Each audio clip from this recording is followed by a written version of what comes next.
A very good evening, everyone, and welcome to the much anticipated book launch this evening at the India International Center. My name is Radhika Singhal, and I'm honored to be your host for this evening. I would like to express my gratitude to each one of you for joining us today as we celebrate the release of a book that promises to leave a lasting impact.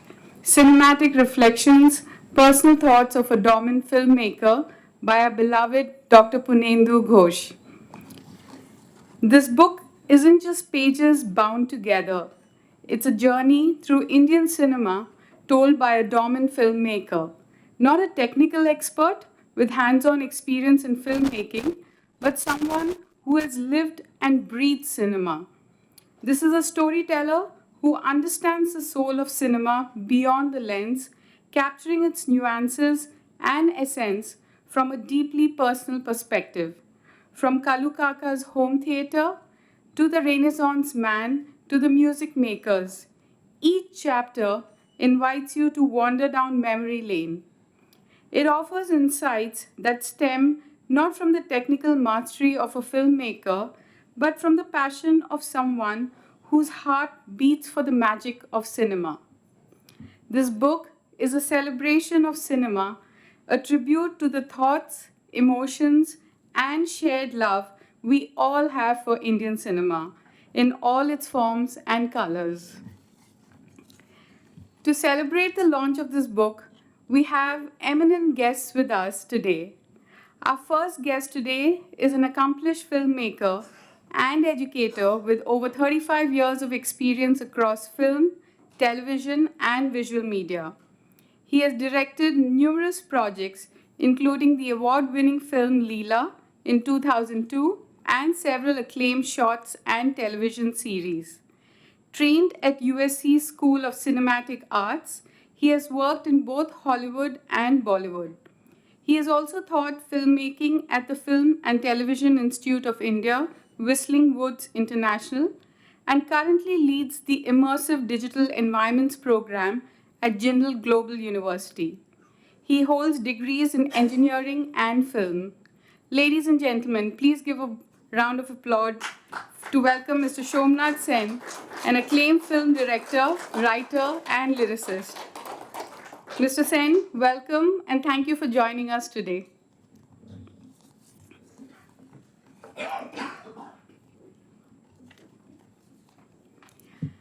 Our next guest is the principal of the Mothers International School. A graduate and postgraduate from Vishwabharati University, Shantiniketan, she has been in the teaching profession for more than 30 years. A firm believer in holistic education, she is involved in evolving innovative pedagogy to nurture children. Closely associated with Sri Aurobindo Ashram Delhi branch, she deliberates on integral education and coordinates related publications. Her varied interests include music, dance, craft, theatre, and gardening. Ladies and gentlemen, please welcome Ms. Milind Mala Sareen, Principal of the Mothers International School. Ms. Sareen, warm welcome today.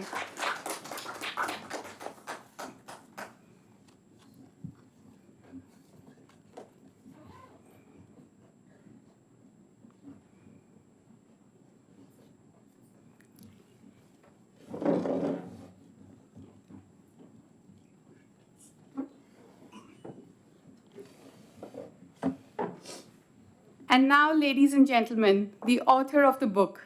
He is an executive director of Birla Institute of Scientific Research, Jaipur, India. He was a professor at the Indian Institute of Technology, Delhi, and has also worked as research scientist at many national and international universities. He is a fellow of the Indian National Academy of Engineering and has taken a lead role in augmenting engineering education and research in the country for nearly 5 decades. He has written a number of research papers, books, and general interest articles in both the technical and non-technical genre. He writes in English, Hindi, and Bengali. He's also an avid cinema lover. Ladies and gentlemen, please welcome with a round of applause Dr. Punendu Ghosh, the author of the book. Dr. Ghosh, warm welcome and thank you for joining us.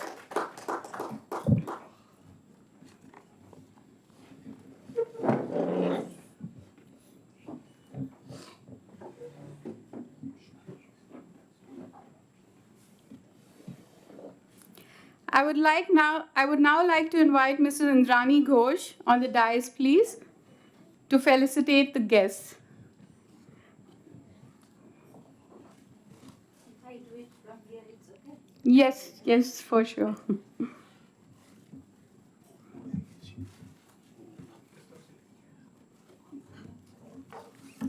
Yes.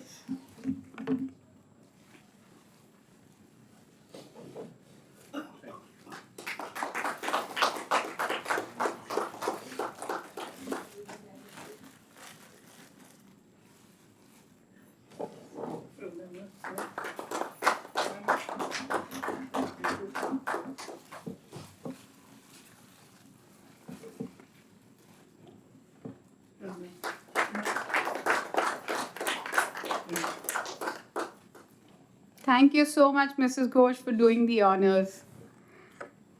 Now, the moment we've all been waiting for, the official unveiling of the book. Requesting you all to please do the honors and unwrap the book, please.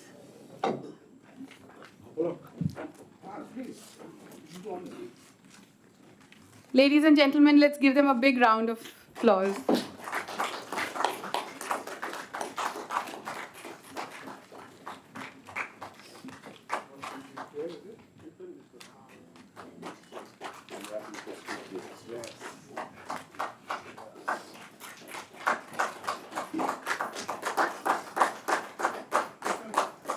Lovely.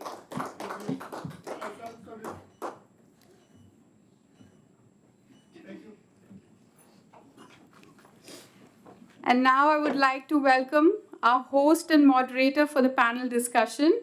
He's the founder and chief analyst at ThinkTeal, a boutique analyst firm. But most importantly, he's a cinema lover as well, and in that capacity will moderate the session today. Ladies and gentlemen, please welcome Mr. Aplak Ghosh. Aplak, thank you, and over to you. Thank you so much, Radhika. You've been wonderful.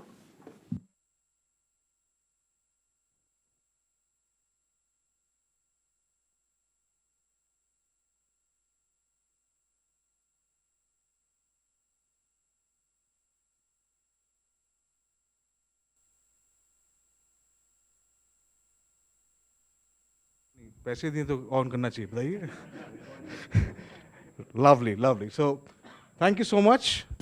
And when I say I'm so happy to see all these faces, I actually mean it. And why I'm saying this is because, as Radhika very kindly said, we run a very small consulting firm, and I literally make a living out of speaking. And I'm more often than not addressing a room full of people whom I don't know. And more often than not, they are least interested in what we're discussing, and more interested in what is outside. So hopefully today will be a little different. I know many of you since I was in Mother's International School myself. So a lot of uncles and aunts here. That's what the auntie was saying, that, I've seen you when you used to be driving around in your father's.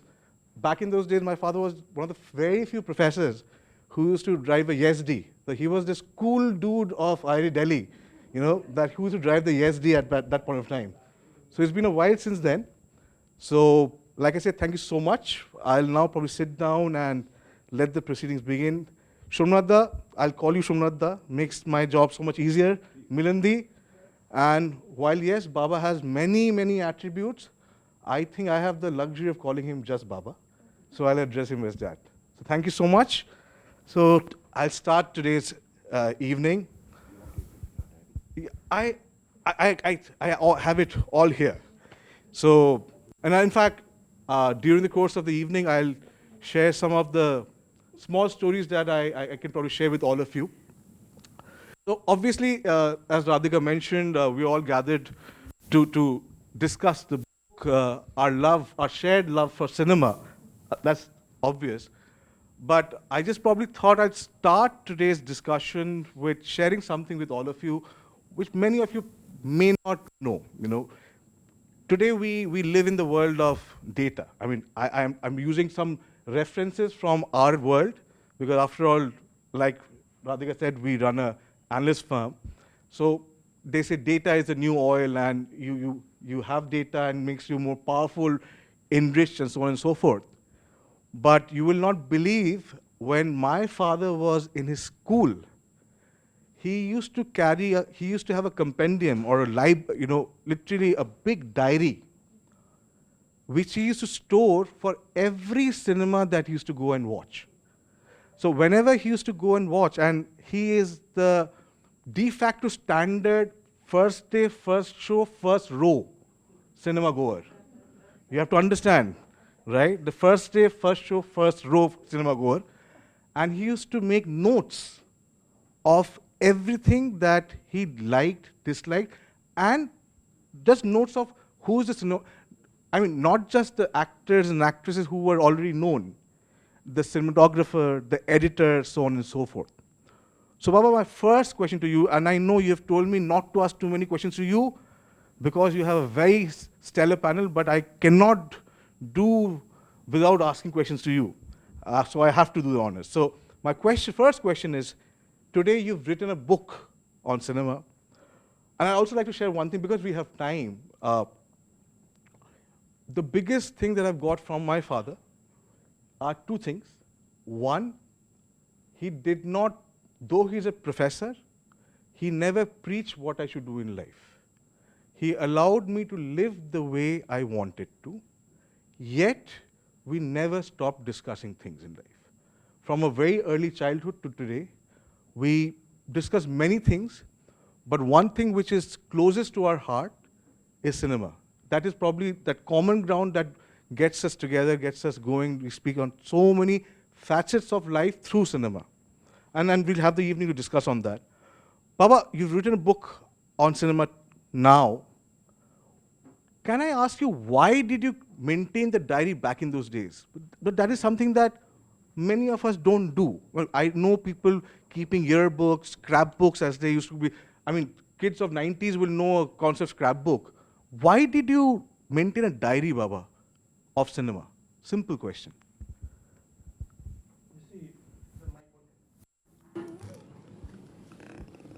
Until class 10, I have not seen any film. And after our annual exams, we used to have a minimum. Minimum will take us to a film, Jagriti and all kinds of things. So, jisme there is no love scene and all that. That was totally prohibited. When I passed class 10, then one of my friends I met in class 11, and he was a film goer. And he was surprised that until class 10 I have not seen any film. So he said that कि इसको तो कुछ इंसान बनाना है, माने गुड़ है, इसको शक्कर बनाना है. मैंने कहा बनाओ, देखते हैं हम भी कैसे बनते हैं. And that is how I started watching films and all.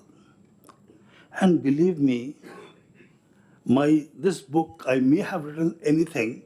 This book is from 1961 to 1971. These are the years. I passed high school in 1961. I left Kanpur in 1971. In these 10 years, must have seen hundreds of films.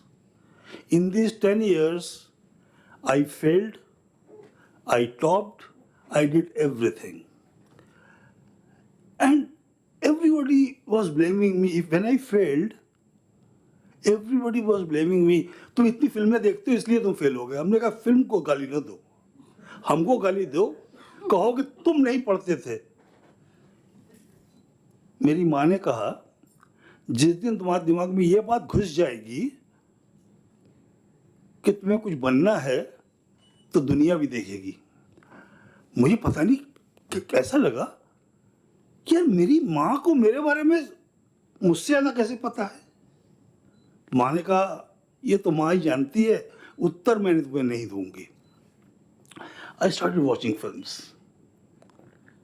And I think Thamma, She was a hardcore Bengali film lover. You know, Okay, all okay. Uttam Chitra film in Kanpur, there used to be a Regal cinema hall. Everybody will, all Bengalis of Kanpur, they will assemble on Saturdays and Sundays and watch Uttam Chitra film, Bikas Rai, Chobi Vishwas, and all that. My father has never seen a film in his life. And Ma used to go with Mashima. Right. And Meshumashi has never seen a film in his life. And we were not allowed. Right. But when I started watching films, one good thing I did was I did not take permission from my parents. No, The you mom- also said you missed classes and watched films. Yes, I missed classes and watched films. If you don't tell your parents that I'm going to watch a film, they will not take you to a film. How to go? I cannot go in 6 to 9 show. I have to watch films only during 12 to 3. Or at the most, if I'm very, very enterprising, then 3 to 6. The first film I saw was 3 to 6. It was Kishore Kumar I.S. Johar film. Okay.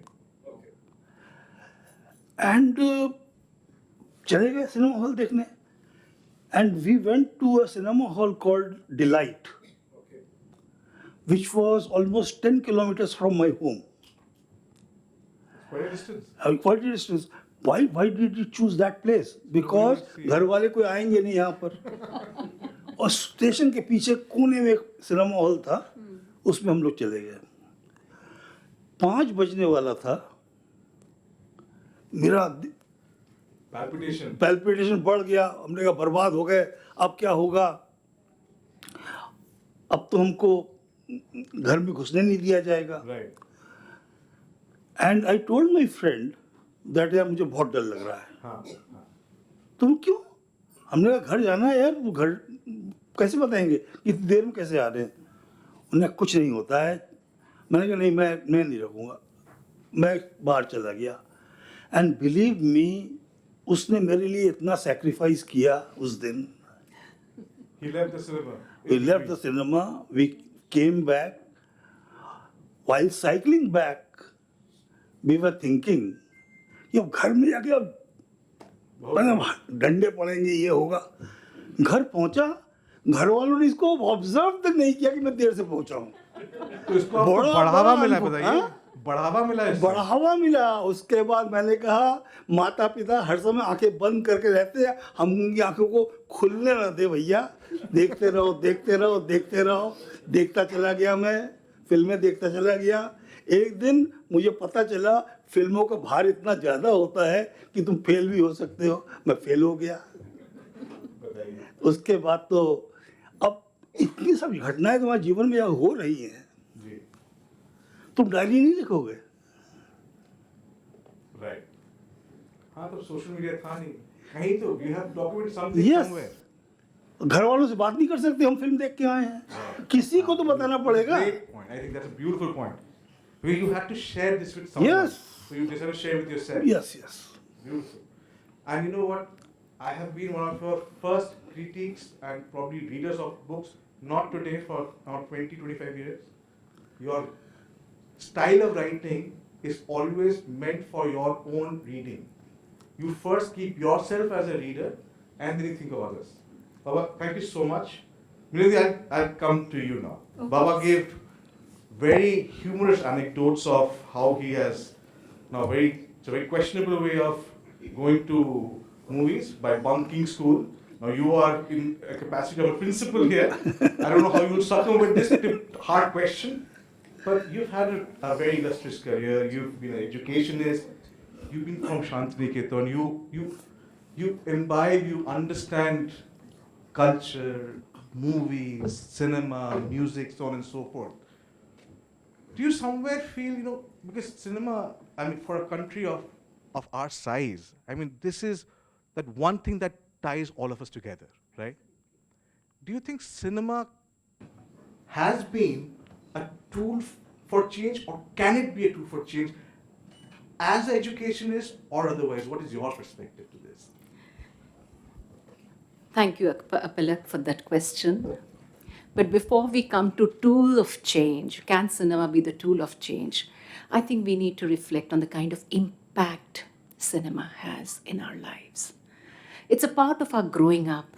It's a part of our childhood. It's a part of our youth.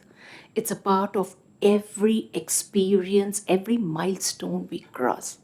In fact, if you just think about your own lives, you will associate even milestones in your life with something that you would have watched at that time.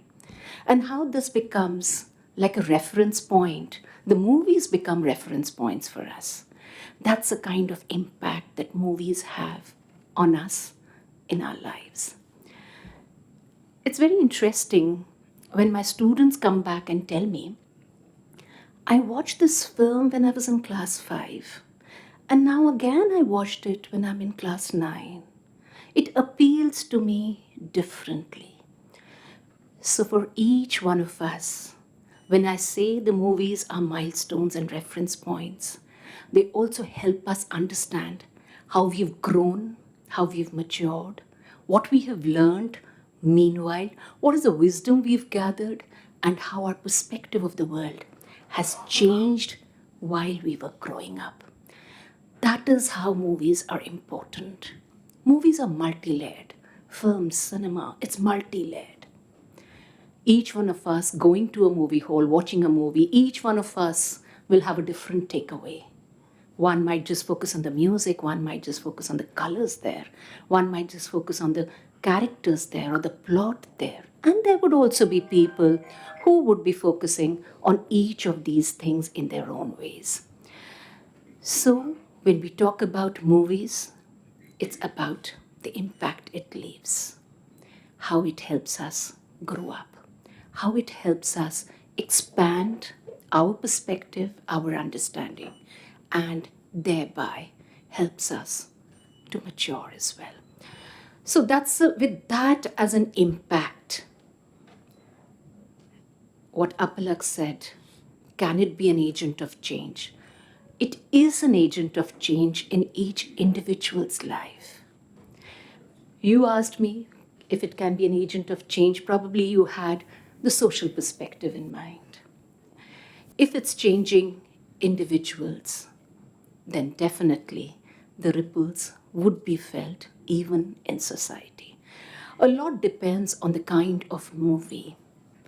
Take, for example, Lagan as a movie, and Purnenuda has written in detail about Lagan in his book. You know how it caught the imagination of people, the music, the screenplay. It's a movie used for so many things. It's a movie, it's shown in management schools for team building. So, yes, movies are important tools of change, of understanding, of learning, and of growth. Very beautiful. In fact, you told me about your students saying they watched a movie. Sorry, they watched a movie in 5th standard and 9th standard. I'll give you a small incident. It's a movie that Baba and I have we used to have a podcast, Baba, for some reason, I don't know why we don't do this anymore, called Knowing the Known, where we discuss many things, but the thing that is closest to our heart is cinema. So one podcast was dedicated for the movie Izaz,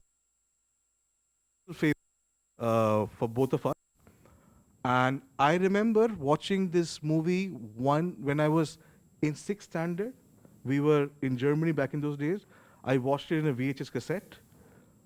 I watched it probably when I was in college. That was the second time. And then the third time, remember, I watched it when I was married and we had Ron by then. And the impressions that movie has made on me on 3 very distinct age zones was so different from each and every respect. So absolutely, the impact that cinema has can be so far-reaching. Shumata, I'll bring you to the conversation. We've been speaking a lot and big things about cinema, but let's please rest our case. We are just movie lovers. You are the technical genius here. You truly understand cinema. So Shunwada must be like, मुझे आता है, ये लोग बस बोले जा रहे हैं. So now we will listen from the Guru himself. Shunwada, and no better person to answer this. You've been a student of cinema. You've been part of this entire growth, and now you're being an educationist in this wide field. How do you see the evolution of cinema, and particularly Indian cinema, come of age? What is your view to this?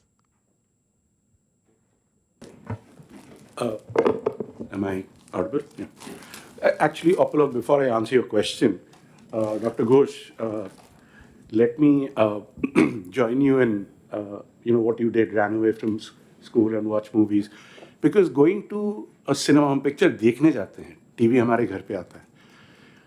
It's a ritual. You get to the theater, you bought your tickets beforehand. Right. So and so then it's appointment viewing, so and so then cinema जाना है, घर जल्दी आ जाना. कपड़े बदलते थे. Then we would go there, we'd stand in the lobby and look at the pictures. ये scene है, ये है. Those lobby cards, you don't see them anymore. And then, of course, we'd go into the sanctum sanctorum.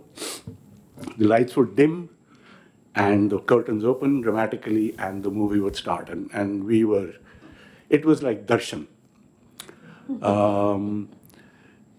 That, unfortunately, I can see a lot of young people here. I can see a lot of people my age.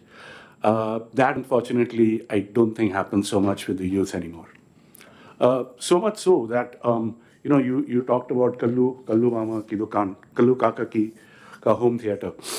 One of my most cherished, memorable, and beloved experiences was watching Bengali movies during Durga Puja.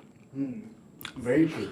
Yes, you could hear the projector. The sound system was horrible. Yes. But we stayed up all night. Yes. And then when we got a little older, we'd watch it from the back. So Uttam Kumar, for a long time, somebody thought he was left-handed. Because we were watching from behind a bed sheet that was put up as a screen. So, I do want to comment on something. Maladi? Milandi. Sorry, I'm probably older than you. She touched on some social aspects. So you asked me to talk about Indian cinema. So I'll start with my own experiences. Growing up, I think we had a little disdain for Indian cinema. We thought we were too cool. Oh, really? English medium school, so we watched Hollywood films. But phir bhi chupke we used to go watch Amitabh Bachchan films without telling anybody about it. Because we thought it was just kuch bhi, And then I went to school in the US, as Opalak said, and I learned Western storytelling, which is also known as Aristotelian storytelling. Aristotle wrote a lot about it. And then I came to India, and I luckily got a job with my guru, Mr. W.B. Rao. He was a cinematographer. My first film, I think, was Judwa with Salman Khan, the original one. I worked in a bunch of films with him. So one day, I am behind the camera, I'm pulling focus, and Salman Khan is in front of me. What would be a good word? Hip swaying to east or west. Hey, India is, and I'm like, what am I doing here? I don't like this kind of cinema. I like Hollywood, European cinema. And then I started doing my research. This was probably back in '95, and I'm still doing my research because we tell our stories very differently. How we make meaning is based on who we are. Just a simple example. If I were to show you a small clip without subtitles, without dialogue, of a woman breaking her bangles by a water body, what would we think? Yeah, but I've never seen it. Many of us haven't seen that happen, but it's a part of our cultural history. But if I show the same clip to an American, I don't know, maybe she wants new bangles. So the point is we make meaning based on who we are, and that's what set me off on my trajectory of why we have songs in our film, and we're going to talk about music, why our acting is so loud, everything that puts a Westerner off. You show Dabang in Ohio, people be like, what's going on? Why are they in Egypt dancing? Who gave them a visa? Desi guy will say, "Arey chup baith baba, abhi aa jayenge wapas, kahani shuru hogi." So this continuum of time and space is not really, I won't say not respected, but isn't given the same level of greatness that it's given in Western stories. हमारी कथा सार कैसी है? कोई अदृश्य हो जाता है, कोई प्रकट हो जाता है, आकाशवाणी होती है. We are used to that. We are used to that. So Indian cinema, and the funny thing is, where did this divergence happen? Where our stories started being different. You know, we all know about Dada Saheb Phalke. So when he watched some movies about Christ, he said we should make our films about Krishna and Ram, and he started making mythological films. I'm sure you would call them, but you know, even then the storytelling was quite the same. Something pretty radical happened in 1927. Sync sound was introduced in cinema. Before that, cinema was universal. There are half a dozen countries that have given Charlie Chaplin, citizenship based on the fact that he spoke to them. Right. But once sound comes in, language comes in, culture comes in, and that's when cinema diverged. And in 1932, a film came out called Alamara by Ardeshi Irani. It was the first talkie in India, but it was advertised as the first singing and dancing and talking cinema. Because the day Indian cinema started to talk, it started to sing and dance. Why? What is the game we all play when we are sitting around with family? All our scriptures are in verse. Our liturgy is in verse. We have songs for everything. We are born, we sing. We die, we sing. Husband chala gaya, virha ka gana, something I learned from you. Husband vapas aa gaya, milan ka gana. Songs for sowing, songs for reaping. So why shouldn't our storytelling be interweaved with songs? And there is this wonderful story that a play. Oh God, I'm forgetting the name. It's Girish Karnad's Nagamandala. So the story starts with flames. So apparently there's a folk tale that flames don't die. Okay, in the evening they go and gather around and chat because kaam ho gaya. So one flame was late, and the friends asked, "Why are you late?" He said, "I live with an old couple, and the old man had a song, a story stuck inside him. It came out, and the story was in the form of a woman draped in a sari, which is a song. So our saris are our songs, and a song can tell half an hour of storytelling. So that's where Indian cinema diverged, and pretty much the doors to Indian theatres, to most non-Indian cinema were closed in 1932, because after that, every film had to have songs in it. And in fact, a film called Indra Sabha came out that had 72 songs. Do the math, it's about 3 hours and 46 minutes of songs. So where's the story? Who cares? No, that's a joke, because the story is in the songs. Of course, there is another stream of, this is mainstream Indian storytelling, which follows the Natya Shastra.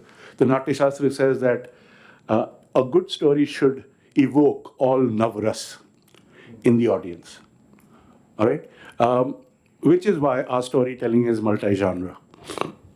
Which is why non-Indian audiences don't understand our storytelling, but we've been hearing the same stories for tens of thousands of years. For tens of thousands of years, ye hamari katha sar hai, and we are used to it, which is what separates Indian cinema. Of course, there is a stream that also follows, I would say, the non-Indian Aristotelian method model. There are a lot of filmmakers like that, Anurag, Divakar,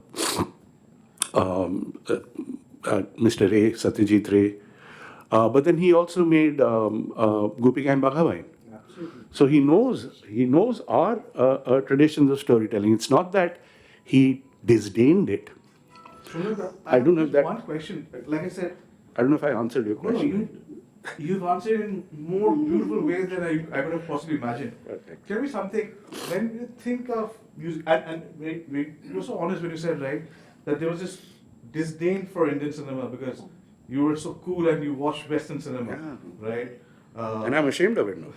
But, but, and I understand your perspective when you say, why do we weave music into our movies?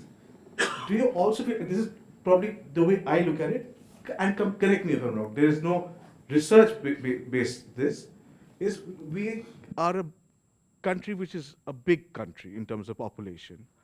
And over the years, we've always struggled with literacy as well.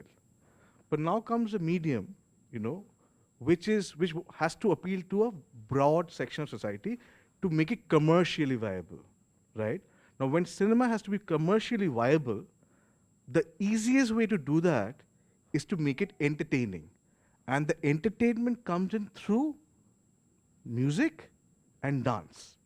Do you feel because we had to make it commercially viable to an audience which was not so literally advanced, music has had a like I said, I have not read about this. This just my thoughts. Maybe you, Milindi and Baba, would want to take. I mean, is it? Do you concur, disagree? In fact, if you think about it, we were talking about these broad acting styles. If you think about it, all literature was written in Sanskrit. And what percentage of Indians were allowed to read Sanskrit? Exactly. So how do you do it? In Bharatnatyam, with one hand, you can make 31 mudras. Each has a meaning. So pantomiming, music, dance is how we could get very, very important information across to people who were not allowed to read that language. So that would be my take on it. But Undoubtedly, even when we talk about the origin of literature, it begins not with prose, but with verse. There is a rhythm to it, there is a flow to it, and that is how even music in the films, there's an immediate connect. The pace of storytelling might be slow, might be convoluted, might be complex, might be simple, but music has its own language. It connects to everyone, everyone finds it relatable. So it's not surprising that music plays such an important role in Indian cinema. Be it background music, be it the songs, be it even instrumental music, which is just there to convey an emotion. So we often find music is very inextricably linked to our cinematic experience. And that's the reason why in the 60s, in the 70s, the theme songs were very important. The theme song reminded us of everything in that film. And in Purnendu Das' book, he of course refers to numerous films, and when he talks, there's an entire chapter on music in films. The music makers, he calls it. And there I really liked, you just mentioned Ijazat. Purnendu has mentioned it at many places in the book, that this is a movie he could watch only for the songs. And he would go back to this movie again and again for the songs. And he's given us in detail about a certain song, Mera kuch saman reh gaya hai. Mera kuch saman jo lauta diya hai. And over there, the 116 moonlit nights, he speaks about that song in such detail. So that is the kind of impact music has on the cinegoers, on the cinewatchers, and of course, it is something that probably also inspires the filmmaker. Baba, well, ask your perspective because, like I said, I shared so much discussions with you.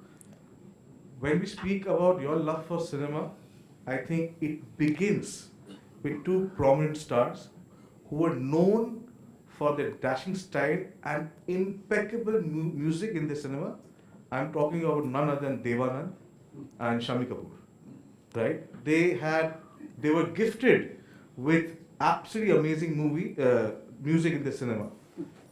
When I know when you think about Hindi cinema songs, you think of that phase as the golden phase. And I think most of us probably will conjure that it probably is the best phase where you had S.D. Burman to Shankar Jaikishan to who not, to Shuli Chaudhary, to Naushad, and the list is endless. And to give music, that music prowess, you had amazing lyricists in Sahir Udyanvi to so many of them.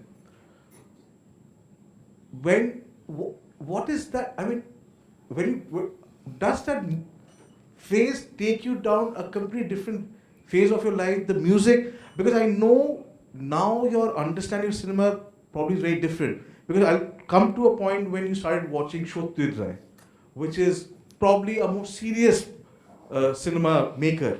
But the initial days was all about entertainment. How important was music for you, Baba? I think what I feel is that if you want to convey something in 3 minutes, there is nothing better than music. Right. If you want to, somebody is young and suddenly he has become something 50 years old. And one song, 3 minute song will cover everything. Who else can do this thing, No any other form.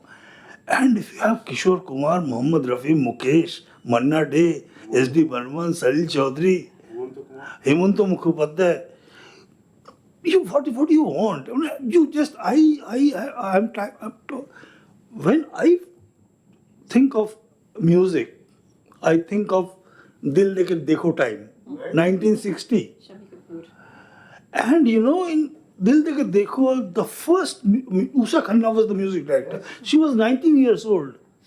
Everybody in the world was expecting no music from the film. S. Mukherjee, Shashwatar Mukherjee said, no, she is going to give the music, and such a hit music. I still, when I see this Dil De Ke Dekho, I have listed all the songs here. And it is really, I've written a poetry where I've written, काश मैं 10 मेरी उम्र जो 15 साल की थी तो 15 साल में अटकी रहती, क्योंकि तभी तो ये फिल्में बनती थी, तभी तो मैं फिल्में देखा, मैं लौट जाता हूँ अपने उस, if I want, really I'm very unhappy. If I have some problem, I will not go to any ashram. I will just अपना खोलूँगा और मुकेश का, किशोर कुमार का, मोहम्मद रफ़ी का गाना सुनूंगा. आशा भोसले मेरी बहुत फेवरेट है, और गीता दत्त बहुत, मैं गीता दत्त मेरी सबसे ज़्यादा फेवरेट है, गीता दत्त. इनके जब गाने सुनता हूँ ना मैं, सब दुख सब पता नहीं कहाँ भाग जाते हैं. आज आपको मैं बता रहा हूँ, मैंने कहा कि लोगों ने कहा दुर्गा पूजा स्टार्ट होने वाली है. हमने कहा मैं कैसे सेलिब्रेट करूं. मैंने मेरी वाइफ से कहा कि इस बार हम लोग दुर्गा पूजा म्यूजिक से स्टार्ट करते हैं. तो मैंने वो खोला अपना डब्बा, उसमें सलील चौधरी निकला और श्यामल मित्रो निकला, और क्या गाने थे. मैंने कहा मेरा दुर्गा पूजा तो हो गया. तो this is the impact of film music, any kind of music, not a film. मैं देखिए बिल्कुल यूपी का रहने वाला हूँ, हिंदी फिल्में देखता हूँ, उस तरह से बड़ा हुआ, शादी के बाद बंगाली बना हूँ, और उसके बाद जो भी थोड़ा बहुत बना हूँ, मछली खाना भी चालू किया है. बंगाली बनने के बाद में मेरी वाइफ ने थोड़ा बहुत कोशिश करके मैं तो उसको अपना तरह का उतना नहीं बना पाया जितना उसने मुझे बना दिया. तो ये है मेरा कहानी. So Dada talked about in a 3-minute song you can, tell amazing story, 15 minutes worth of storytelling. So I do this exercise with my kids. I became a teacher because of somebody I'd like to recognize here, Mr. Tripurari Sharan. He's a senior IS officer. He was the director of the Film and Television Institute. He took me there. I had no thoughts of teaching. So I show them the songs from a film called Amar Prem. And I make them guess the story. And most of the kids get large parts of it. Not the chota things, but they mostly get the large parts of it. So I entirely agree with you. You can just watch the songs of a film and get the main gist of many film stories. About another anecdote. So I was blessed to have Gulzar Saab write the lyrics of one of my films. And being an ardent fan of R.D. Burman, who's not, I would always ask him stories about Panchamda. And I asked him if this story is true that you've mentioned about Ijazat. So he said, हाँ एक दिन मैं उनके घर पहुंचा तो जैसे घर पे तानपुरा चलता है और पंचमदा बैठे थे हारमोनियम लेके और आशा ताई इधर उधर घूम रही थी गुनगुना रही थी तो बोले मैंने उनको लिरिक्स दिए मेरा कुछ सामान तुम्हारे पास पड़ा है सावन के कुछ भीगे भीगे दिन रखे हैं वो रात बुझा दो मेरा ये सामान लौटा दो something like that. So apparently, harmonium पे he took the paper, he looked at it, and said, कल तू टाइम्स ऑफ इंडिया का फ्रंट पेज ले आएगा कि इसको ट्यून डालो. Then apparently, after he had thrown it, Asha ji picked it up, and she started humming this line. And R.D. Burman said, la. And then right there they made the tune, went on to win a national award. So.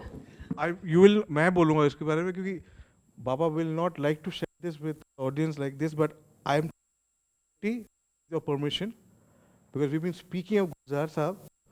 So obviously we have no connection from in the cinema world, but my father, what he did was when this book came out, he had just sent few copies to some people he admires, very few people.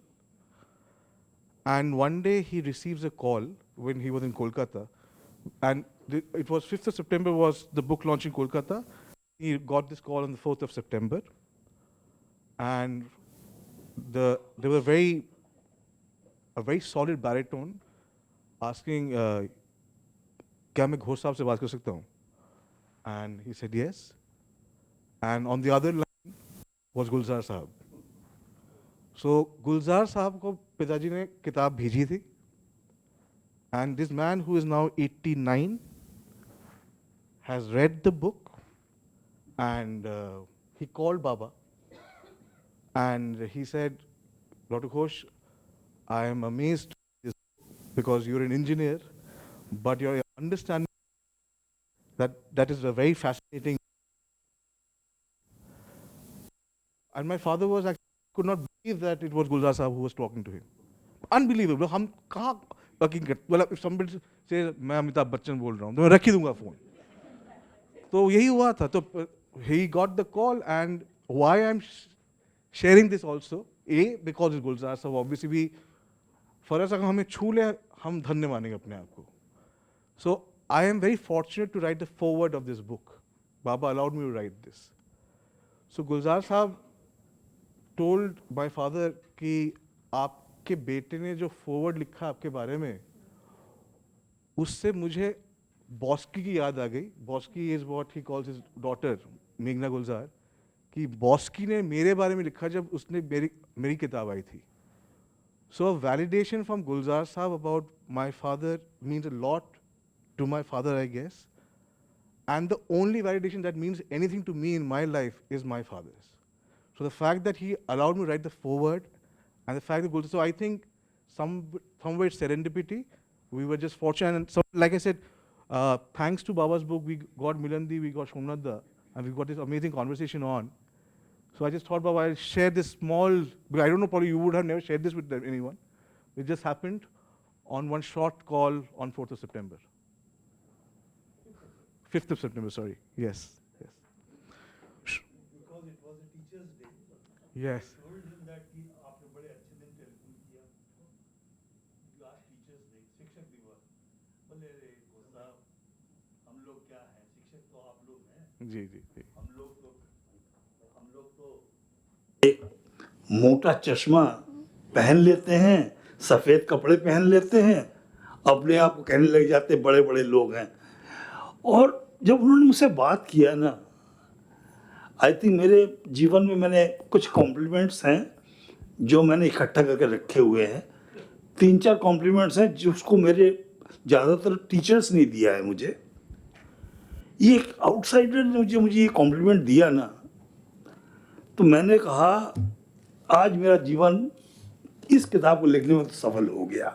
आज जो engineering की किताबें लिखी हैं ना, उसमें कुछ मिला भी नहीं है मुझे, लेकिन इस किताब को मेरे गुलजार ने तो कह दिया। अब मैं बड़ा खुश हूँ कि भैया गुलजार ने कह दिया है, अब दुनिया कुछ भी कहे। Pranad, I'll ask you a question because, like I said, you understand the technical aspects of cinema more than anybody in this room, barring few. At least we clearly don't.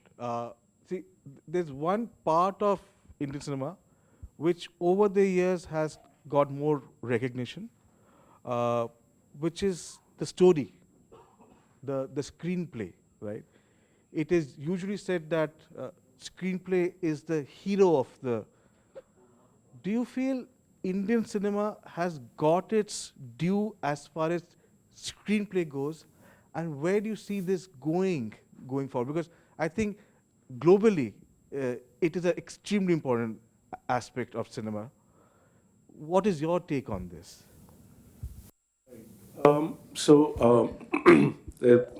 Boy, that's a lot of going on in that question. But undoubtedly, the screenplay is the king of any film, obviously. And I'll tell you a small, एक छोटा वाक्य बताता हूँ to show how important it is. There was a director called Kafka, and he was very famous for the Kafka touch. And he would speak about the Kafka touch, my film's Kafka touch. So his screenwriter sent him 100 blank pages. He said, put the Kafka touch to this. So, देखिए कहानी अगर अच्छी ना हो, आप जितने भी camera घुमा लीजिए, जितना भी कुछ कर लीजिए, कुछ नहीं होने वाला है. And we know why films flop, because they don't connect with the audience. They're not written from the heart. So, and to answer the second part of your question, there is an organization called Film Writers Association in Bombay.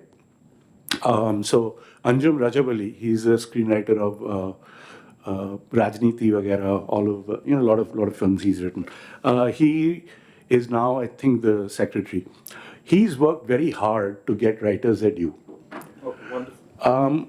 Having said that, there are some writers earlier, in earlier times, in the 60s, 70s, 50s especially, the writer and the lyrics writer and the chief assistant director were core part of the director's team. So the lyricist was as much a part of the team as the script writer. Right. And if you know that Gurudev didn't take credit for his last film, he gave it to his writer. He directed it, but he didn't take credit. So the Film Writers Association is working very hard to give them their due, but there are some writers who, by the force of their work, for example, with Salim Javed, कितने आदमी थे? There you go. That's cultural capital. When I first met Ramesh Sitian and Javed Saab, I told him, I said, I'm from a very middle class Bengali family. हमारे दहलीज से कभी film fair या stardust नहीं आया. But even now, if Sholay comes on TV, my mother will silently mouth the dialogues. That's the impact a good story has. I think it's one of the best told stories ever. And then of course, Javed Saab made a lot of fun of something with that. Wonderful. So yes, that's what I teach. I teach script writing, and it is a very strenuous process. As people say, it's 10% inspiration, 90% perspiration. It's a lot of hard work. It's a lot of craft. There's a lot of craft that goes into it. Right. Mr. Sharan has made 2 films himself.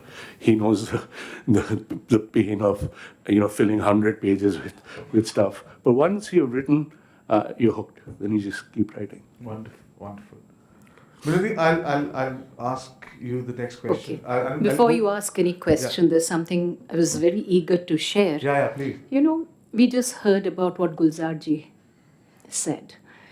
And when I went through this book, that is what I also found most striking. Here is an engineer. Here is a science person. And he writes about cinema.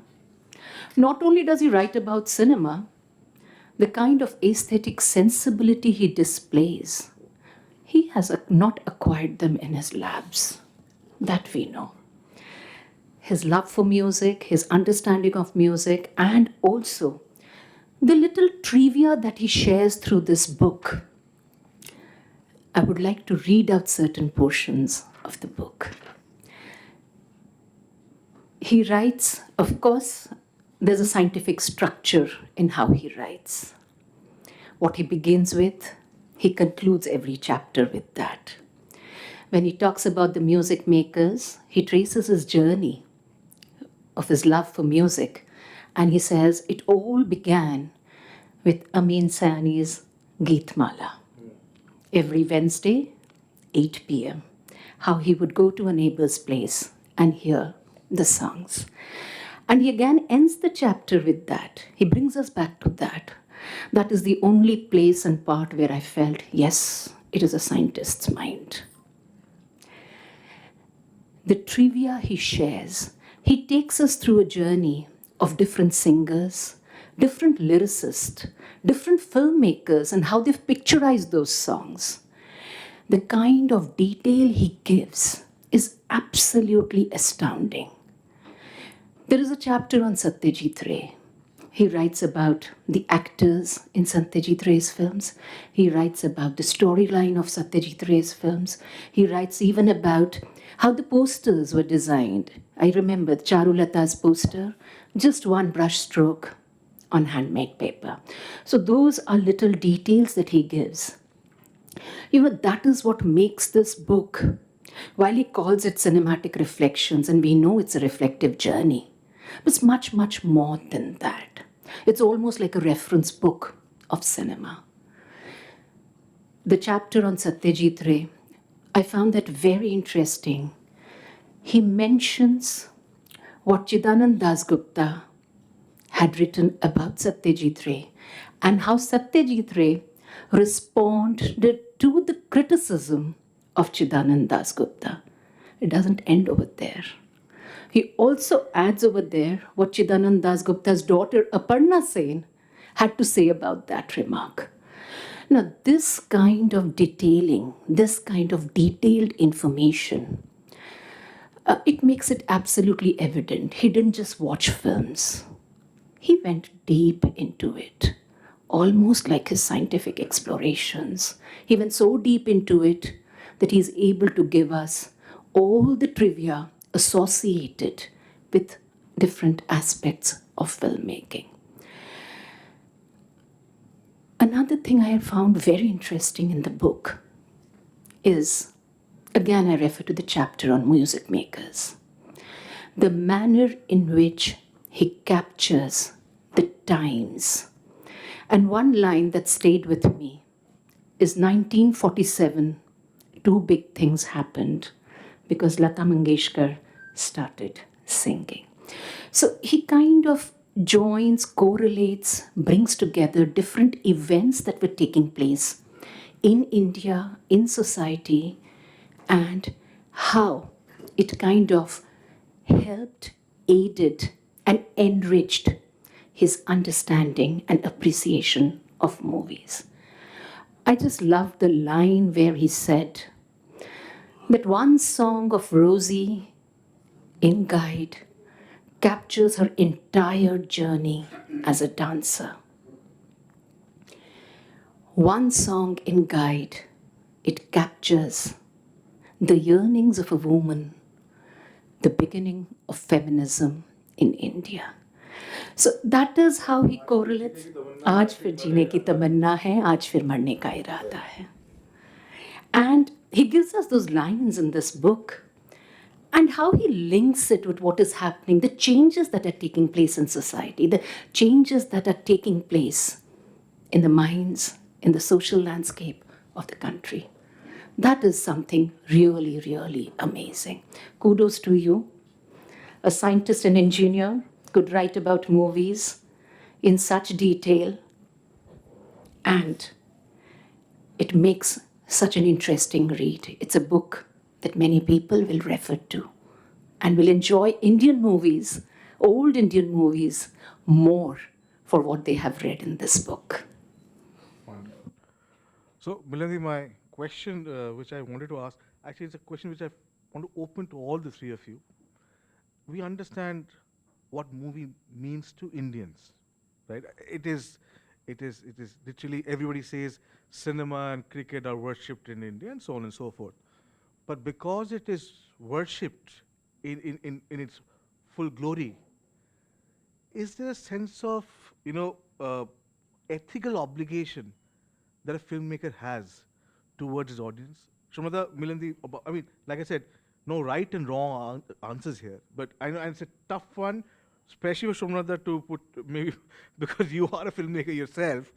Because, like I said, because, we literally, I mean, we have so many parts of the nation where cinema stars are literally worshipped. You spoke about Uttam Kumar, right? You said, you used to watch cinema and you knew for the long you were left-handed, right? So that's the impression that we have on cinema, that it has on us. But considering the power that it has, then comes a moral obligation that it has towards society. But because I'm talking of morality, can it be detrimental also in storytelling? I know you take it up, then I think as a want to teacher, get it's together. very easy for me to talk about it. I have taught scientists, engineers, doctors, novelists, filmmakers, ethics and morality. If that is missing, then nothing is there. Recently, I read this book, The Difficulty of Being Good by Gurcharan Das. He reviews the Mahabharata through the prism of morality and ethics. And the message is very clear. Ethics and morality, that always has to be the core of every decision making and every endeavor we undertake. Because if that is not there, then the very essence is flawed. Coming back to your question, whether a filmmaker needs to be more mindful of it. Yes, of course, because films reach far and wide. The impact they have is much deeper and greater. Having said that, ethics and morality have to be the cornerstone in every profession. Otherwise, no one progresses in the true sense in that profession. It may sound idealistic, but it's a fact that we all know.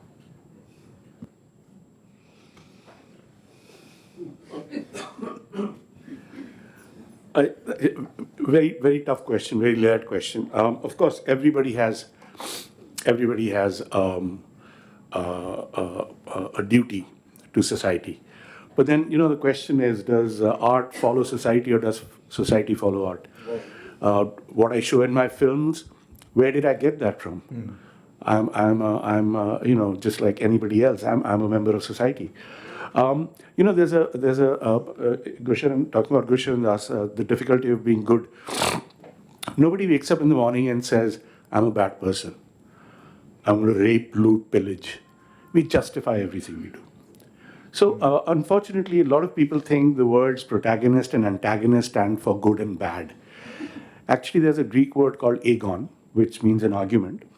So every story posits an argument. The person for that argument is a protagonist. The person against that argument is the antagonist, right? Irrespective of the argument. So the example I give my students is, what if I suddenly said women should stay at home? Cook, clean, have children, don't buy them shoes. Now, it doesn't matter that none of us agrees with it. I am the protagonist because that is the agon. Another person, Rakshi there, my partner, she would, of course, put a bullet through me. But in this case, she's the antagonist.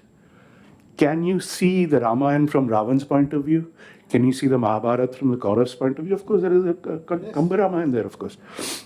In South India, there are different... then also, of course, there's... I don't want to get into all this, but, we've always been taught that Eklavya gave his thumb. But there's another version of the story. There is a very different version of the story. So When I write a film, my characters speak, I don't. So how do I show something good unless there is something bad to show? Right. So if it was day all the time, we wouldn't enjoy it so much. That's why night intervenes. So it's a very tough question, Apollo. I mean, of course, we teach ethics in media and all that. The reason why I asked is, for instance, like I said, very few people have known Baba the way I do, and not just as a son. I'm being very mindful of what I'm about to say. For instance, when these discussions are only confined between him and me, and nobody else is there, I know there's many stories he can write, but is not writing because he's known as a person in the society. Forget the society, he's known as a person by his own wife, by his own son, daughter, in-laws, and so on and so forth. There's so much he can probably say, but is conscious in avoiding to, because he has this moral dilemma where what if I write about this? What will the world think about me? As a filmmaker also, there are times when you want to foray into areas, but are you also wary of how the world will judge you? This is because you, as a filmmaker, probably you're the only one who can answer this on our behalf. Obviously, I have parents. They're not with us anymore. I have a son. I have cousins, nephews, and nieces who look up to me. Shanko Mama, Shanko Kaka, whatever. Tough question. I would probably disappoint them. If I wrote. But then Lolita was written. Nabokov wrote Lolita, and it has been made into films many times. Gangs of Wasepur was made, but does it glorify violence? I don't know. Individuals in that do certain things which their conscience allows them to. So I don't know, Punenduda, what to tell you, but take it out, let it out. Don't keep it inside. Just write about it. No. What he's saying, for a writer, the biggest problem is that, for example, he wants to write many things, For example, if somebody tells me to write about IIT system, for example, people will expect only good things about IIT. But IIT is not only good things that the world knows. Okay? The point is, I'm trying. I told you I'm not a professional writer. But I have recently written a book of short stories where I have tackled these issues, I have tried to be honest to myself. But I also know my limits. And I want to cross those limits, Sometimes it comes to my mind that I write something of that kind and keep it. Like one of the Nobel Prize winners, he says, you read it after I'm dead. I'm honest. But sometimes, suppose I don't like something about him. Some of the things he will accept. And I tell him. But some of the things, if I tell him, Baba, you should have given me the book after you are dead. Yeah, absolutely. It is also how uncomfortable, for instance, my father, for instance, Baba opens up about, say, his romantic side.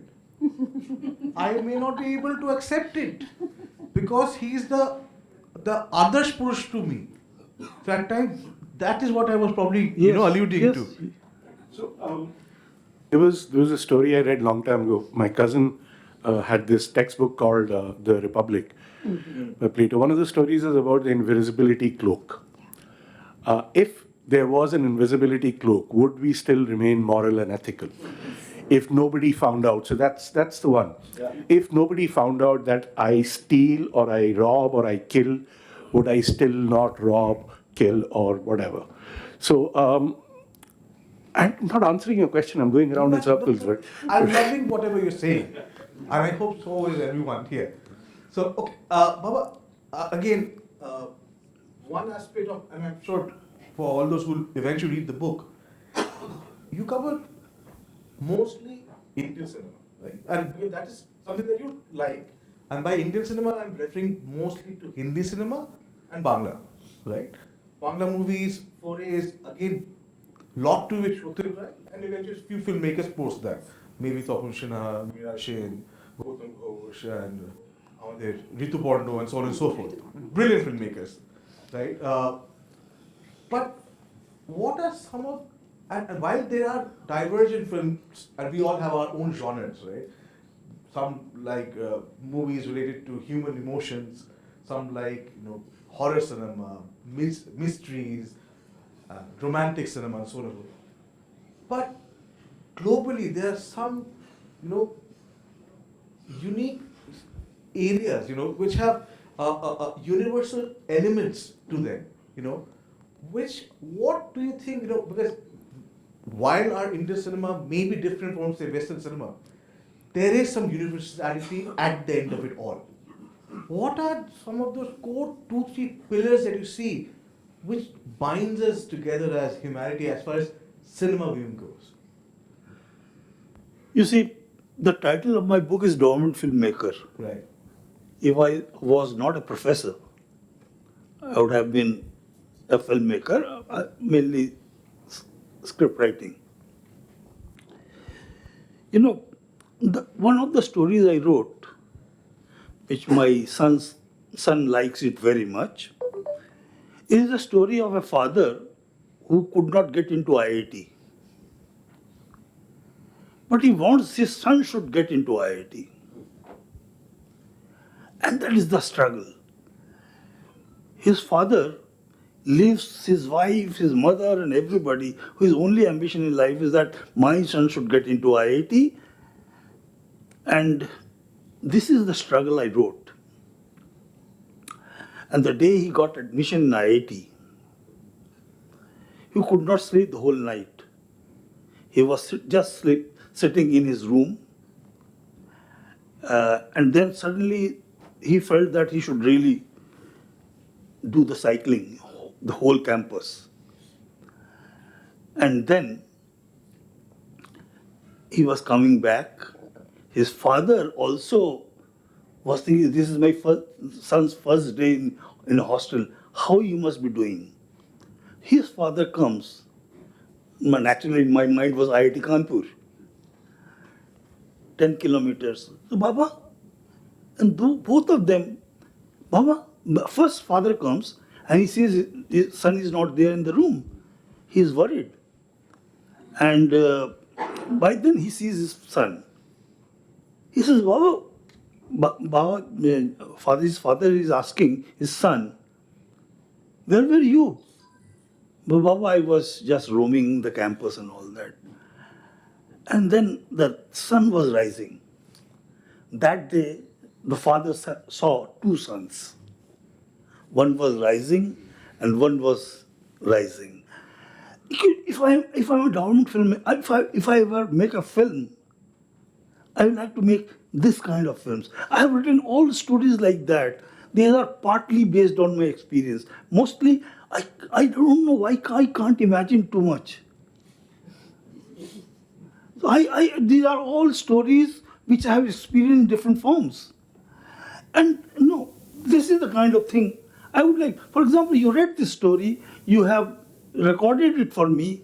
When I read that, When you hear it. when I hear that, I feel very good, that I have arrived as a writer. I think अपना पीठ चपड़ाता हूँ और कहता हूँ मैं अच्छा writer बन गया हूँ. अब दुनिया कहे या न कहे क्या फर्क पड़ता है बताइए इस उम्र में आके. Beautiful. I think indirectly you've conveyed the kind of universality you spoke about, which is humanism. Yes. Basically, I really love relationships. Right. Any kind of relationship. I love relationship with husband-wife, son-daughter, all kinds of relationships that I, for example, I have seen husband-wife relationship in different, very, very different forms, And I have no fixed idea about that husband has to be right or husband has to be wrong. Whatever the situation, whatever comes to my mind, I really want to write. I explore the idea. I'm not. I'm just thinking. I'm not here to change the world. I'm just telling you. Beautiful. Mirandy, what are your views? I mean, like I said, a very broad question. I'll, of course, differ with what Purnenduda says. I have read many of his books, and one thing that's striking in all his books is the vivid detail. And that is something which is there in this book as well. Nobody can describe anything so vividly who doesn't have imagination. So you're mistaken, Purnenduda.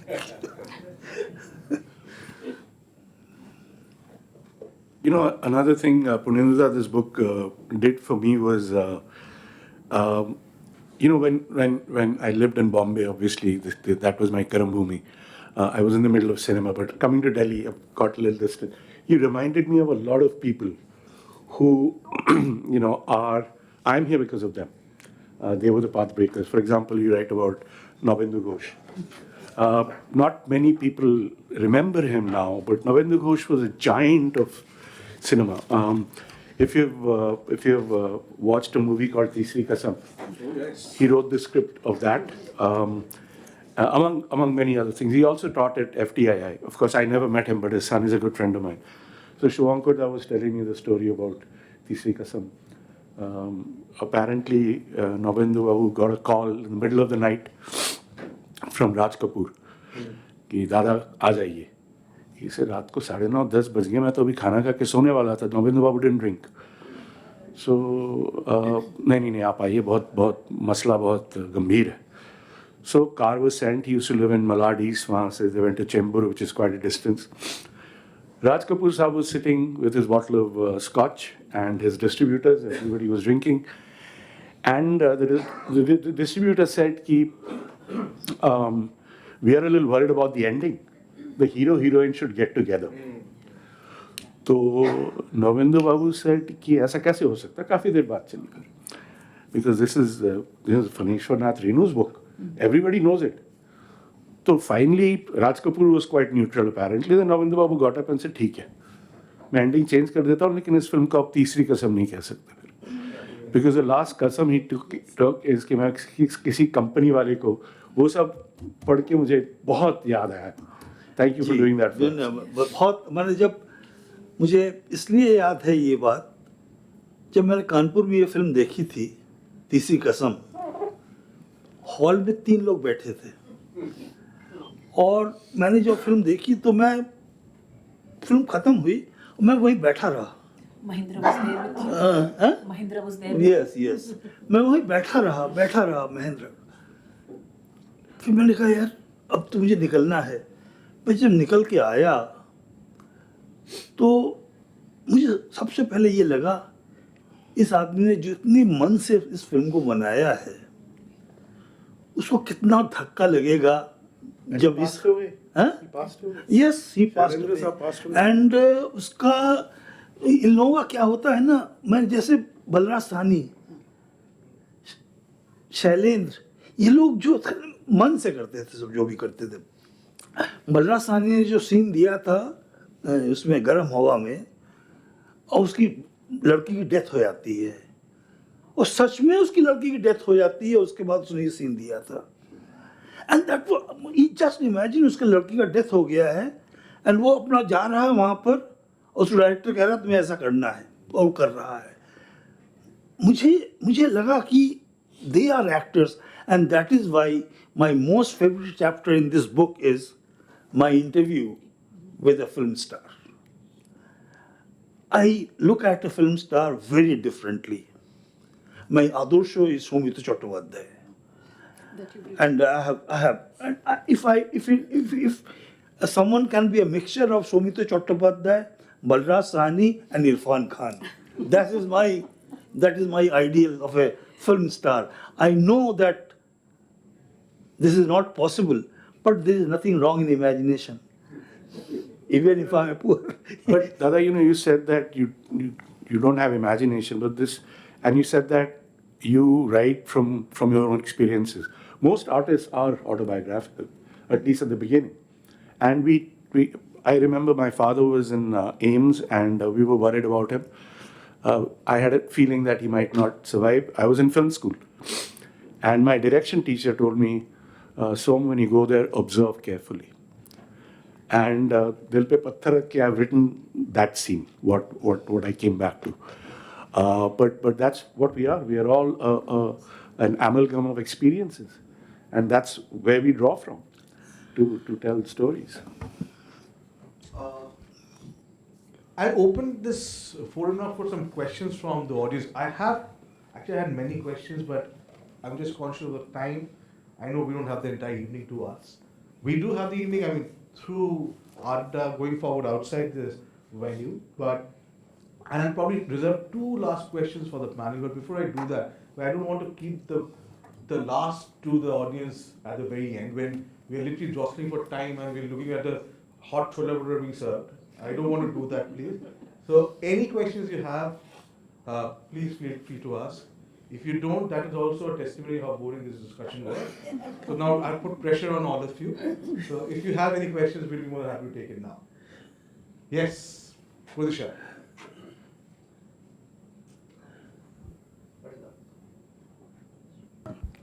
Yeah, so I'd like to ask, because you touched upon the experience of cinema, how it's changed, right, from when you were kids. So, how do you think the OTT genre now, or even the multiplex, right, which is maybe what people say is dying right now, right? So, how has that, do you think, changed the experience, the cinema going experience, or the experience of cinema itself? For Philip, For this the is a question you should answer because you've been going since.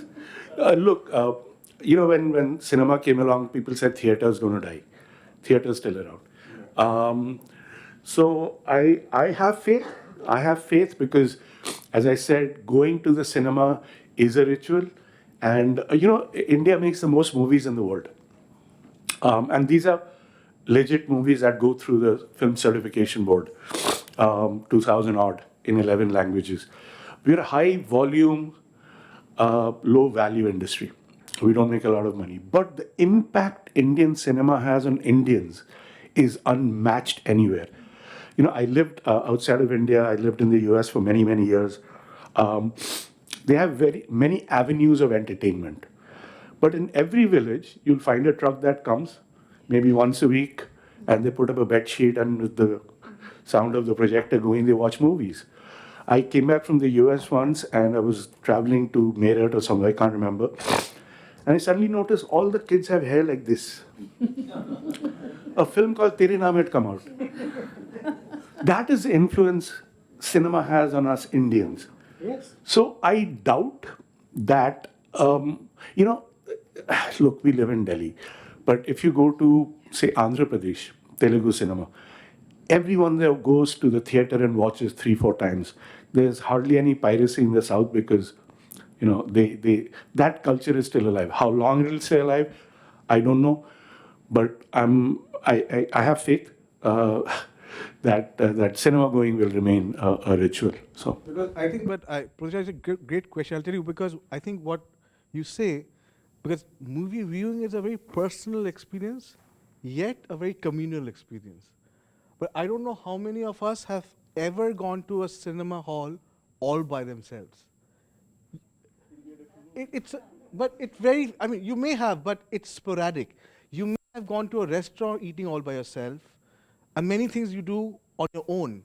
But cinema, the idea of going to the movies. See, the thing is, even if you've gone all by yourself, there are so many people around you.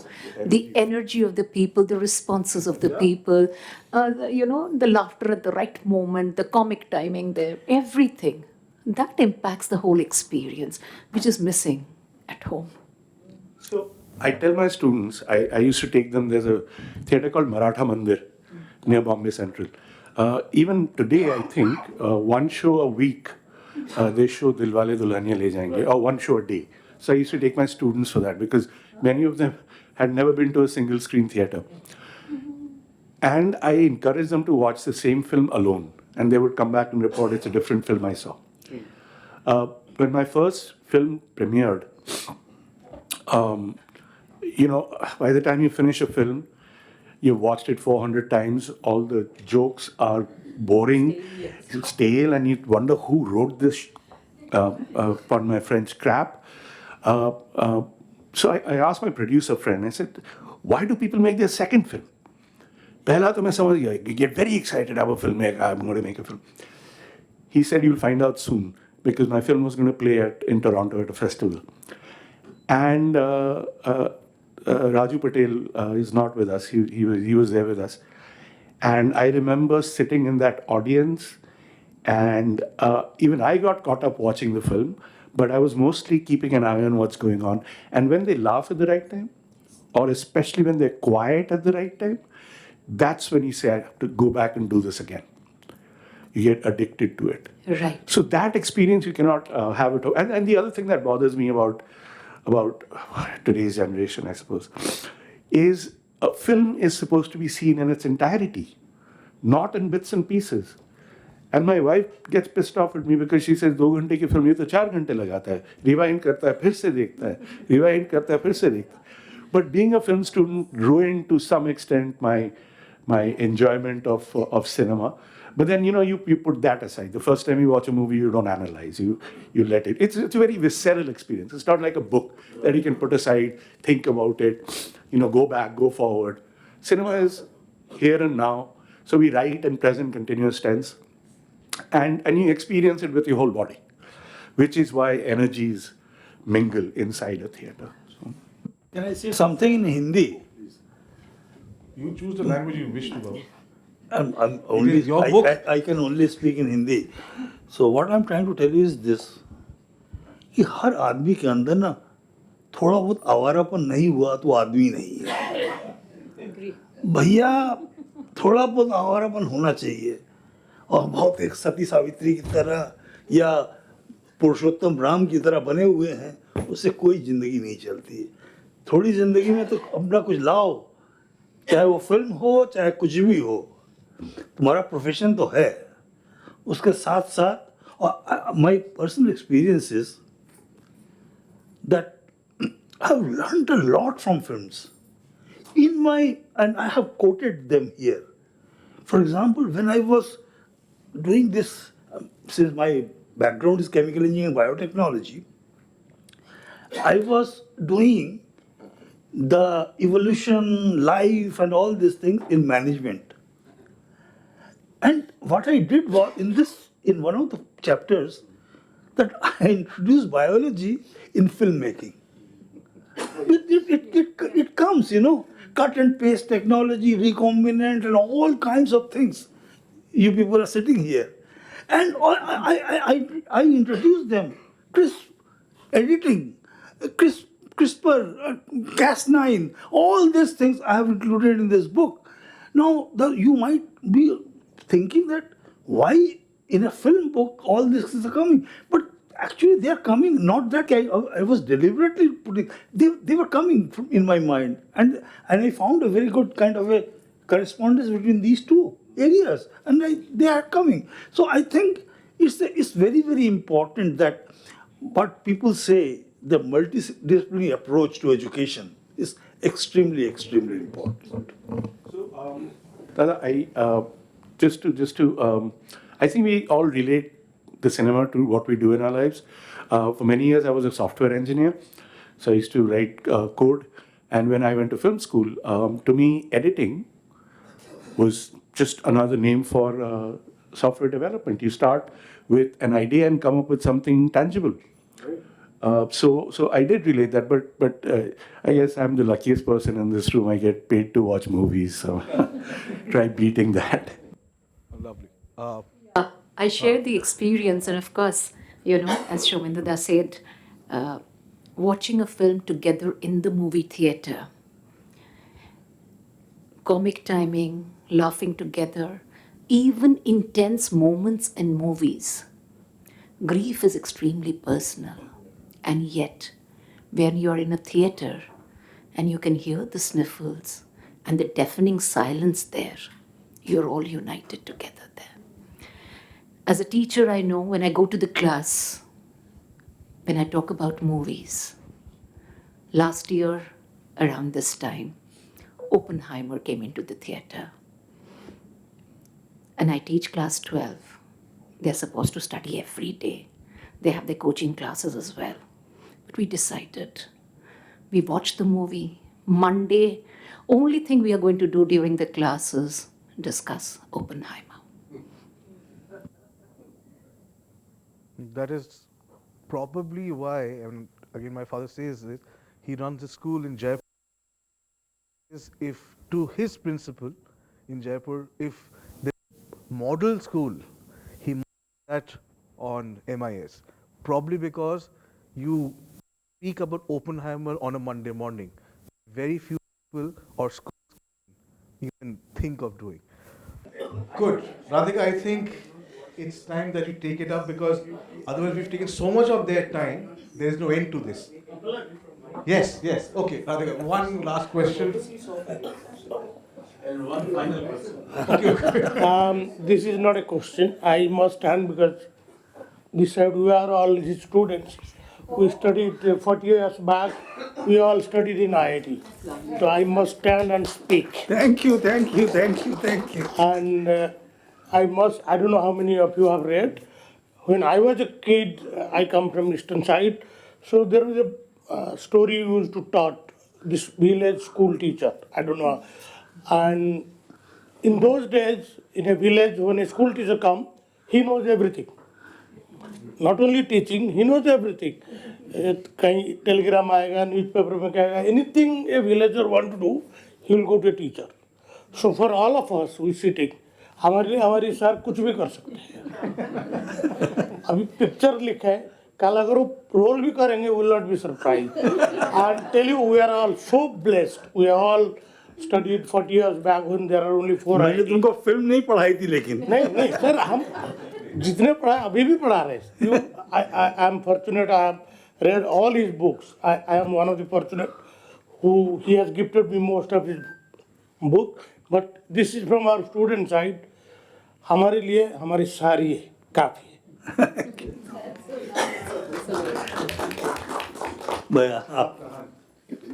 So it's a kind of compliment to Professor Ghosh and all the panel for enlightening all of us.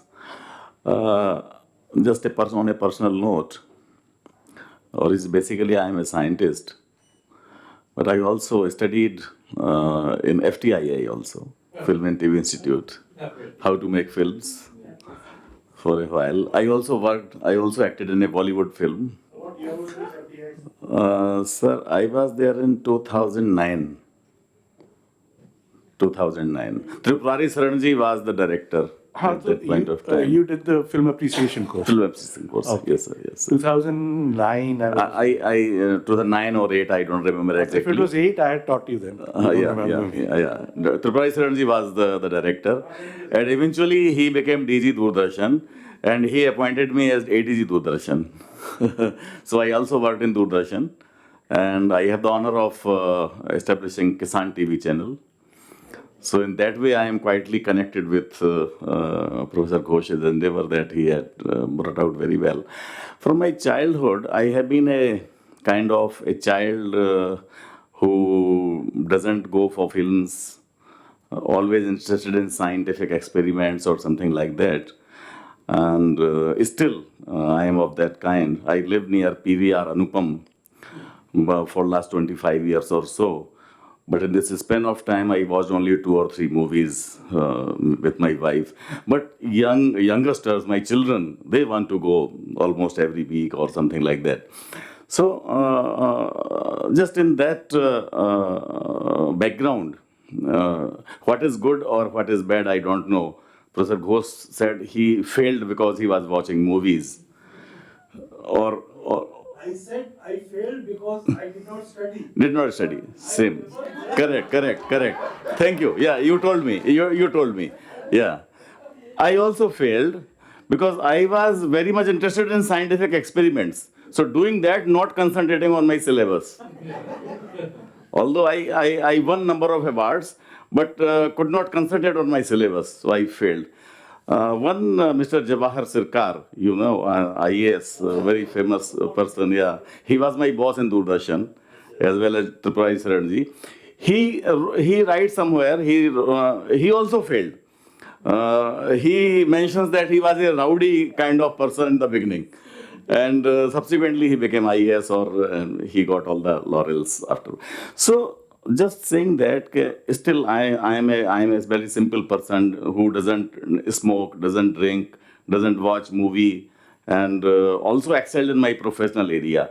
But for the youngsters, younger generation, so I cannot make it out what is good or what is bad because there is a balance is required. So what is your take on that, a message for the younger people in the light of your experience and the work that you have accomplished? What is my take?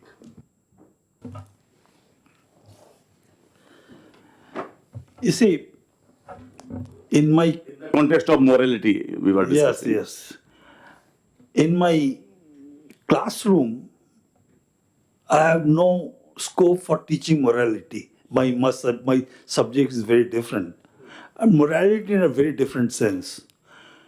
But I will never discuss films in my classroom. But I will discuss films outside the classroom with my students. I can drink with them, I can smoke with them, I can play teen patti with them, I can take chai with them. I have done everything with them. And my wife is there. इन लोगों को बुला बुला के खिला खिला के हम लोगों ने कोई डिफरेंस नहीं था. But I realized that when I'm in the classroom, I'm very different P. Ghosh. When I'm outside the classroom, I'm very different P. Ghosh. So I will not teach morality in my classroom. But particularly, I don't want to teach morality to anybody, because morality is something you have to really experience, you have to imbibe. Nobody can tell you कि रामायण पढ़ लो या महाभारत पढ़ लो तो moral आदमी बन जाओगे. ऐसा वैसा कुछ नहीं होता है. होता है कि आप जब जीवन में एक्सपीरियंस करते हैं ना, ये गलत काम कर रहा था और मैंने उठ को खड़ा होकर कहा, पुलिस वाला गलत काम कर रहा था, गाड़ी रोकी और कहा तुम ये गलत काम कर रहे हो. ये है मोरालिटी. तो मेरा concept of morality is very different and I think balance is very much required. I don't want, though I was professor of IIT and everybody is a topper in IIT. I have seen so many good students in my life. तो मैं good student का definition ही भूल गया हूँ मैं. लेकिन मैंने ये रियलाइज किया अपने टीचिंग प्रोफेशन में, it is very, very important for you not only to kind of excel only in studies. जैसे आप साइंस एक्सपेरिमेंट करते करते आप भूल ही गए कि थ्योरी क्या होती है, तो भी आप और आपके समय में ऐसे स्ट्रक्चर्ड क्वेश्चंस होते थे कि अगर आप उनको नहीं पढ़ेंगे तो आप पास नहीं हो सकते हैं. समय बदल रहा है, समय बदल रहा है. अगर आप मुझसे कहते हैं कि आज के दिन में कोई तुम्हें एक्सपेरिमेंट कराना है, साइंस एक्सपेरिमेंट कराना है, I will not go through measuring sugar, protein, amino acid, this thing or that thing. I will give them a project that this is the project you have to do and you have to analyze all these things, glucose, sugar, amino acid, product, gluconic acid, whatever it is. In one experiment, you are doing the whole thing and then you are synthesizing it and you are analyzing it. And that is the kind of studies I really want. It is very difficult to, because I think about it, why it is not possible in our classrooms. Because you cannot have a complete, this thing for 8 hours, 16 hours, 24 hours on one experiment. to complete that particular project. But then again, I thought that it is possible. Why can't we keep these 24 hours in say 1 or 2 days in a week? I am very strong votary of one particular education system, which I am running a school for Birlas for the past maybe 15 years, is one of the best schools of Rajasthan. And I want to start something called 0 hour concept. That means there will be a 0 hour where students will come without any expectation. There will not be examination based on that class. There is no teacher or student, but teacher is present. And then you discuss about anything. That opens your mind. I have tried this thing to happen in my school. I could not do because they say the syllabus is so heavy that we cannot do it. But I always think, so what I do is that, in that case, I go to my school. Suddenly I tell them that I'm going to take class of teachers. And there I don't teach physics, chemistry, mathematics. I don't talk about these things. I talk about very, very different things. Similarly, when I talk to students, I tell the teachers to go out of my class so that students can really talk to me freely on one-to-one basis. And I found that you get so much, and that is why I always say everyone should follow the system IIT follows. That you have 1 hour or 2 hour theory, then you have 4 hours of tutorial. That kind of thing makes such a big change. And why I'm bringing tutorial and theory? Because if you are only a good student, it is very difficult for you to survive. अगर जीवन में सिर्फ खाना खा के ही हमें जिंदा रहना था तो हम इतना कुछ करते कहाँ? किताबें क्यों लिखते, फिल्मों के ऊपर क्यों किताब लिखते, बायोटेक्नोलॉजी के ऊपर तो लिख लिखा उनको परेशान कर डाला मैंने। मैं उन्हीं को भी लिखता रहता। लेकिन मुझे लगता है कि इस किताब को भी इन लोगों को जानने की ज़रूरत है। इसलिए मैं कह रहा हूँ, हाँ, बैलेंस की ज़रूरत है। अब हमारी तरह बर्बाद लड़के तो होते रहे, आवारापन मेरे में ज़्यादा ही था, समझ गए ना? तो उस आवारापन की वजह से एक बार फेल हुए, लेकिन उसके बाद दुरुस्त हो गए।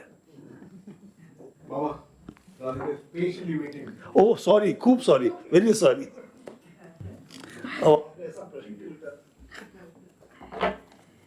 Thank you, Aplak, and thank you, our esteemed panelists, for that very immersive discussion.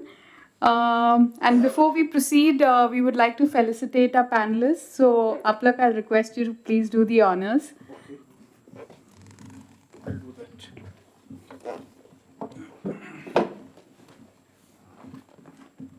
Where do I cross? Here. How many? This was Somnanda.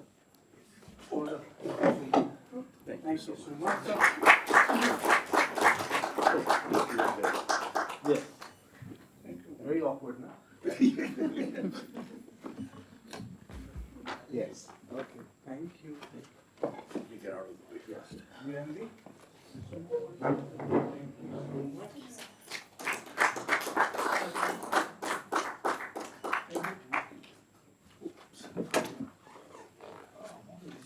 Baba, I insisted I don't give it to you.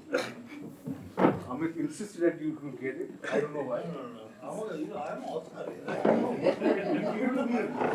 Keep it behind you and give it to me.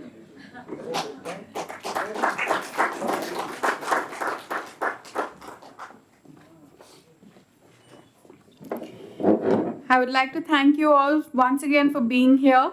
We hope you've enjoyed the discussion and are as excited as we are about the impact of this book that we have. A special thank you to our esteemed panelists, our author, and all of you for making this evening so special. We have a booth outside with a handful of books for sale. In case you want to grab a copy, please do visit the stall. This book will also be shortly available on Amazon. We now invite you to join us for high tea outside and continue the conversation. Thank you all and have a lovely weekend.